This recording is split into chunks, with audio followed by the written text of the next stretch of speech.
નમસ્કાર, આપ જોઈ રહ્યા છો સ્પાર્ક ટુડે ન્યૂઝ। આજરોજ 26મી જાન્યુઆરી નિમિત્તે વિશ્વ હિન્દુ પરિષદ વડોદરા મહાનગરના મંત્રી અને કિશનવાડી પ્રખંડના પાલક શ્રી વિષ્ણુભાઈ પ્રજાપતિની સૂચનાથી વિશ્વ હિન્દુ પરિષદ કિશનવાડી પ્રખંડ દ્વારા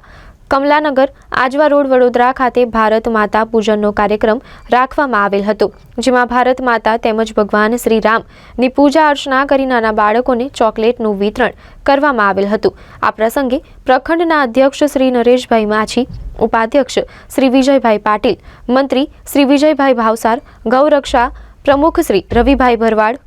કોષાધ્યક્ષ શ્રી શશિકાંતભાઈ ચૌધરી સાથે શાળાના નાના બાળકો સાથે પ્રખંડના કાર્યકર્તા મોટી સંખ્યામાં ઉપસ્થિત રહ્યા હતા।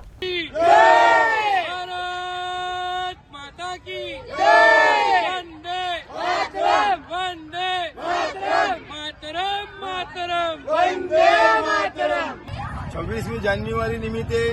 વિશ્વ હિન્દુ પરિષદ કિશનવાડી પ્રખંડ દ્વારા જાગતા હનુમાન મંદિર ખાતે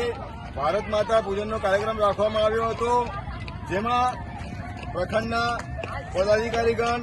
તેમજ સ્કૂલના બાળકોએ ખૂબ જ ઉત્સાહથી ભાગ લીધો અને ભારત માતાના પૂજન કરી અને દરેક છોકરાઓએ ધ્વજવંદન કરી અને દેશની જે પરિસ્થિતિ છે એ પરિસ્થિતિ પર ચર્ચા કરી બહેનોને, દીકરીઓને વિશ્વ હિન્દુ પરિષદ કિશનવાડી પ્રખંડના અધ્યક્ષ, ઉપાધ્યક્ષ અને જે પદાધિકારીગણ હતા એમણે દેશની પરિસ્થિતિ સાથે શું ચાલી રહી છે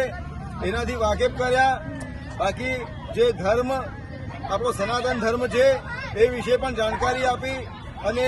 ભારત માતાનું પૂજન પૂર્ણ કરેલ છે। જય હિન્દ, જય ભારત, વંદે માતરમ, જય જય શ્રી રામ।